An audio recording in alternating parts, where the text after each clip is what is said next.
On est en compagnie d'une partie de l'ensemble des données, parce que vous étiez 13 au départ. On est en compagnie de Godelaine, la chef d'orchestre, la direction artistique et musicale. Bonjour Godelaine. Bonjour. On est en compagnie de Léo qui lui est à l'alto. Bonjour. Et puis on est en compagnie de Noé qui lui était aux percussions, on peut appeler ça comme ça ? On appelle ça comme ça. Voilà. Alors, première question évidemment, à chaud comme ça, le concert d'aujourd'hui, comment ça s'est passé pour vous ? Il fait très chaud. Très chaud, c'est ce que j'allais dire. À chaud, c'est le mot. Voilà, donc, du coup, ouais, justement. Donc, comment ça s'est passé pour vous voilà. Très bien, je crois. Il faisait aussi chaud qu'en Espagne, donc on était parfaitement dans le thème. Et une salle pleine, avec une très belle écoute et une très belle énergie. Donc c'était assez agréable. Ok, et vous en tant que musicien ? Une très belle écoute, un bon moment, très chaud, mais... Et un lieu sympa surtout. Ouais. Oui. C'est pas souvent qu'on fait des concerts dans des musées. Et justement, au niveau de l'acoustique, comment vous avez ressenti ça, vous ? Au début, c'était un petit peu difficile, parce que c'est une salle qui est très grande, avec une hauteur sous plafond impressionnante. Donc au début, ça fait assez peur. Et en fait, avec beaucoup de public, ça aide, parce que ça rend les choses un peu plus mates. Donc c'était une bonne surprise qu'il y ait du monde. Ok. Bon, donc Godelaine, je vais revenir surtout sur un peu l'historique de l'ensemble des données. On sait que toi, tu es natif d'Arras. Oui, exactement. J'imagine que tu as fréquenté le conservatoire d'Arras. Exactement. Alors, comment, un petit peu, en résumé, vraiment ton parcours de Arras, justement, la fuite en avant et la collaboration avec ces futurs virtuoses, on peut le dire. Hein. Oui, ils sont déjà virtuoses. Bon, tous. voilà. Donc, voilà. Moi, c'est assez drôle parce que j'ai commencé le violoncelle avec Fabrice Bihan, qui est l'ancien directeur artistique du Festival Les Inouïs. Et donc, j'ai fait Arras, Lille, Paris. Et à Paris, on rencontre beaucoup de personnes, on fait beaucoup de projets, on fait beaucoup de festivals. Et j'ai eu envie de monter un ensemble avec des amis. Et au début, on a fait du quintet. Et donné, donc c'est un ensemble qui est né en 2019, année du Covid, année compliquée. Ah ouais. Et donc, il y avait déjà Léo, parce qu'au début, on n'était que 5. Mais Léo, notre altiste, était là. Et ensuite, ça a un petit peu évolué. J'étais au violoncelle et puis je me suis mis à la direction. Donc, on a recruté des gens très sympas, très professionnels, etc. Et donc, on en est là où, en fait, on est une quinzaine de musiciens. C'est devenu un orchestre de chambre avec une chanteuse, avec un percussionniste depuis cette année. Noé, qui est ici, est nouveau. C'est le petit nouveau de l'année. Et voilà, c'est un projet qui m'a suivi et dans lequel ils m'ont suivi. Est-ce qu'il a été bisouté, vu que c'est le petit nouveau ? Regardez, il est là pour l'interview. En vrai, ça va, je me sens bien. Ok. Cet ensemble est donné, il y avait un répertoire qui avait été choisi pour aujourd'hui. Est-ce qu'il y a eu, c'était un répertoire que vous jouez habituellement ? On sait qu'il y a des arrangements qui ont été, tu disais tout à l'heure, lors du concert, qui ont été faits par Oran. Oui.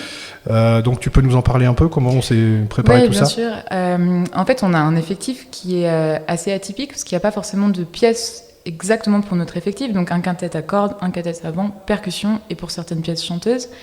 Et donc pour ça, on fait appel à des arrangeurs, dont Oran Donadieu qui était là avec nous aujourd'hui, et qui écrivent pour cet effectif particulièrement. Donc on choisit ensemble les pièces.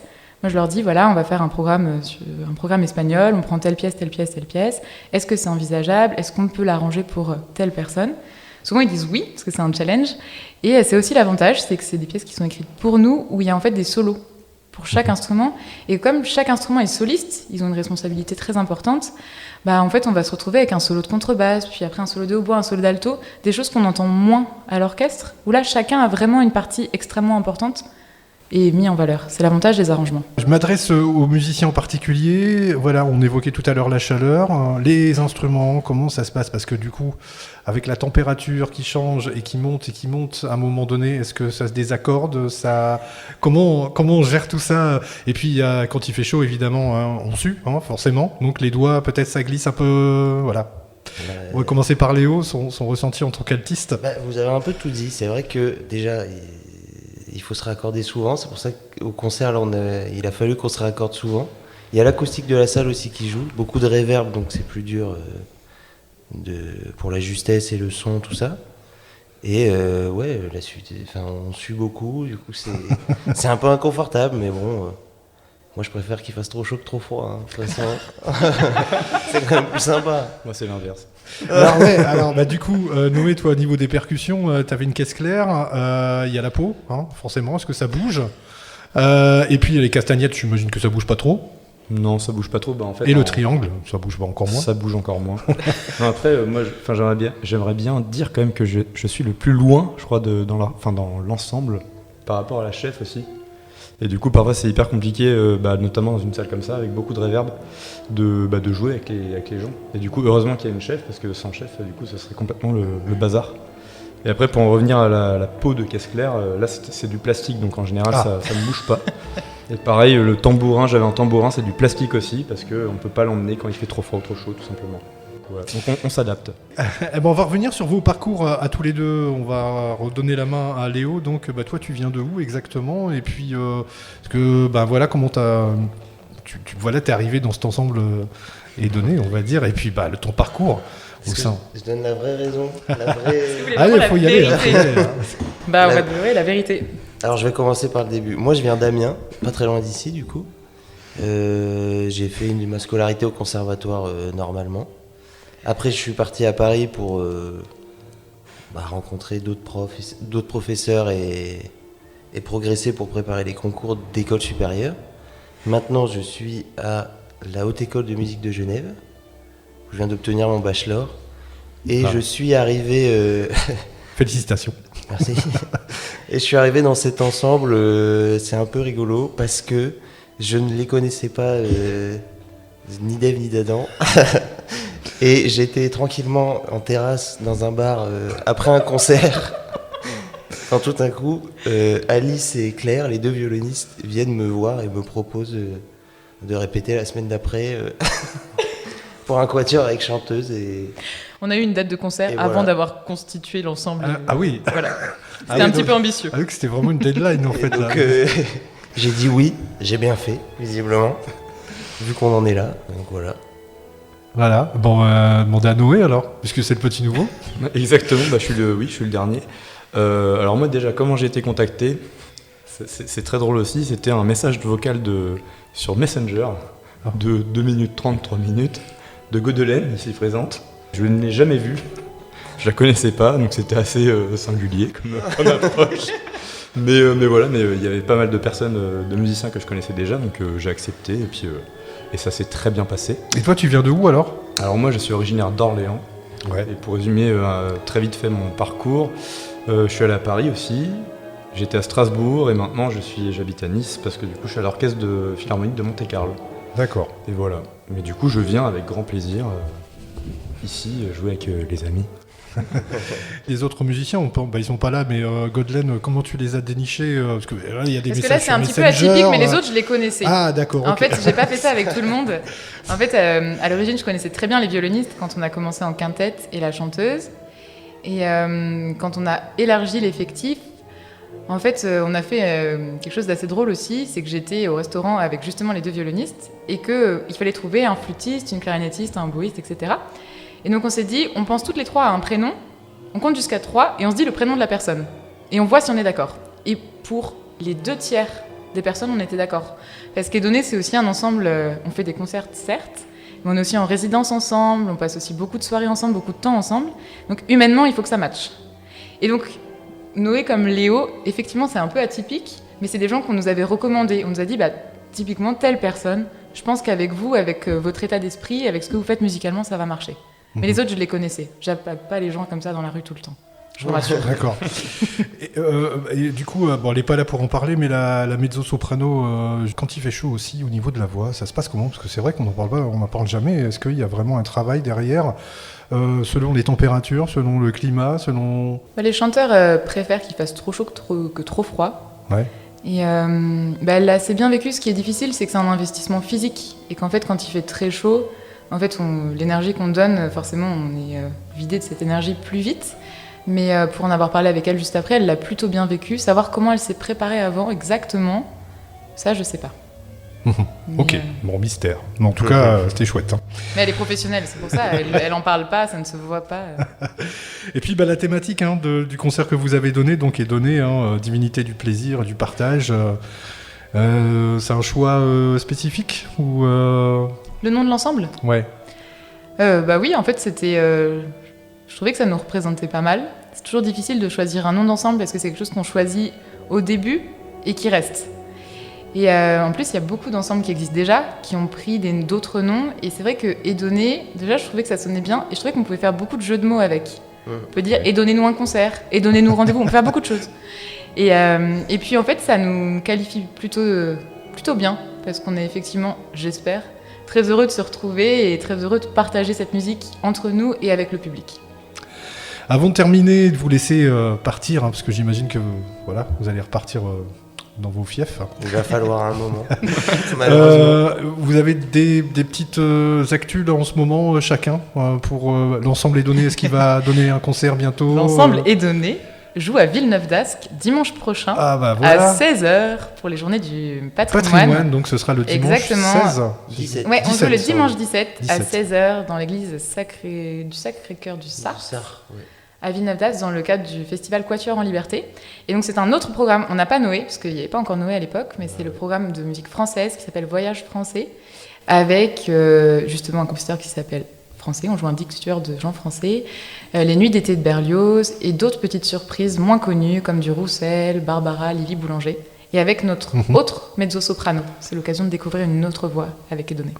D'accord. Et vous deux, est-ce que vous avez des concerts bientôt dans vos orchestres ou pas? Moi oui, demain je rentre à Nice et mardi c'est la rentrée.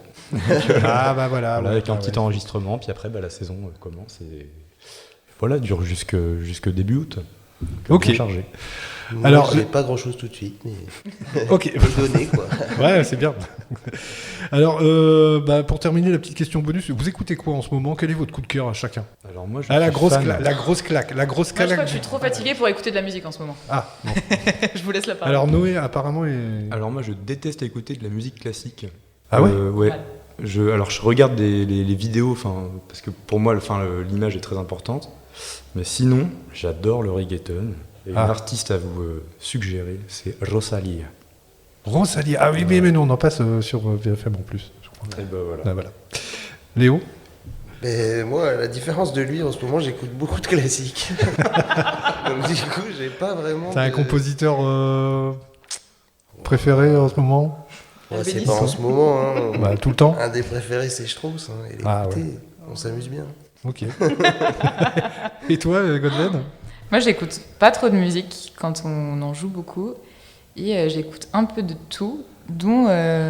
Qu'est-ce que j'ai écouté récemment? Ton dernier coup de cœur, en fait. J'ai écouté un album de Leila Martial, qui a joué à Jazz in Marciac, et qui est une chanteuse jazz assez extraordinaire. Et puis je vais terminer avec toi, Godelaine. On n'a pas eu le temps d'en parler tout à l'heure, mais j'ai eu Sophie donc au micro. Ce matin, tu étais aussi là pour les jeunes archers au balcon, parce que c'était assez atypique. Il y avait une partie au balcon, une partie dans la cour. Alors comment tu peux expliquer comment tout s'est programmé? Le but, c'était de faire une rencontre entre justement l'orchestre des jeunes archers qui est dirigé par Sophie, qui est professeure au conservatoire, et les membres de l'ensemble donné qui jouent des instruments de la famille des cordes, dont Léo. Et il y avait une disposition qui était choisie, c'est qu'elle avait donc les petits violons, alto et violoncelle en bas, et que pour sonoriser le piano, elle l'avait mis en haut, donc elle avait mis avec la harpe, les percussions et les contrebasses. Et il fait très chaud, on est en plein soleil. Du coup, au dernier moment, on a changé la disposition. En fait, il n'y avait plus de visibilité. Et en fait, je me suis retrouvée à faire quelque chose qu'on fait très souvent à l'opéra, c'est qu'on fait le relais du chef principal. Et parce que ça arrive plein de fois qu'en fait le chef principal dirige l'orchestre et qu'il faille juste diriger des gens en coulisses ou diriger des chanteurs. C'est exactement ce qui s'est passé ce matin. C'est que j'étais là-haut avec l'équipe de percussion, piano, contrebasse, harpe, et je faisais le relais de Sophie. Et on riait autant qu'eux. C'était très sympa. Ok, donc oui, alors c'était intéressant parce que chaque section était accompagnée justement, pas d'un jeune archer, mais de quelqu'un de plus expérimenté. Donc ça c'est aussi voulu, c'est parce que c'est du partage, on fait pas de la musique que pour jouer pour soi, donc on fait des concerts, on joue aussi, on a joué dans les rues d'Arras. Ah oui, alors oui, c'est vrai. Alors sur le marché, alors faut nous en parler. Sur le marché, dans la navette, il y a eu de la poésie contemporaine dans la navette. Autant vous dire que les Arageois qui ont pris la navette ces jours-ci ont été un peu décontenancés. Et ça fait partie de nos missions aussi et des choses qu'on a envie de faire, surtout avec Edonné, c'est de rendre la musique accessible différemment, parce que les salles de spectacle c'est super, mais en fait c'est pas la seule façon de partager ça, et en fait c'est le partager avec la jeunesse, le partager avec des personnes qui n'ont pas forcément accès à la culture, c'est très important pour nous aussi. Et voilà, donc on Et était puis- très heureux de faire ça. Et puis d'attirer un nouveau public qui ne connaissent pas et finalement qui se disent ah, bah, c'est vachement bien. Il y a des albums, il y a des enregistrements de données ou pas Des données, pardon. Pas encore, on enregistre professionnellement cette année. Ah. C'est un peu la nouveauté, ils sont pas encore tous au courant. C'est pour D'accord. ça qu'il y a Oh, des oh là yeux là. un petit peu, ils sont pas encore Eh au ben courant. voilà, la pression. Non, on a des J'en ai entendu teasers parler. qui sont sortis pour justement faire la promotion des spectacles et des différents programmes, mais l'enregistrement professionnel, pas de tout le programme, mais d'une partie, est prévu pour cette année. Ok. J'espère que je leur annoncerai avant que vous diffusiez l'interview. Mais voilà. Eh ben, je vais vous laisser repartir. Merci beaucoup. Voilà, bah, merci beaucoup d'être passé dans les studios et puis d'avoir sauté le repas pour certains. Hein. Bon, tous, Vous avez tous sauté le repas. mais on va D'accord. s'en remettre. C'est pas On grave. va se Ça rattraper. va aller. D'accord, ça marche. Bah, merci beaucoup et puis bah, bon vent à Edonné alors et puis Merci à bon vous. plaisir et puis plein de bonnes choses. À une Merci. prochaine. Merci.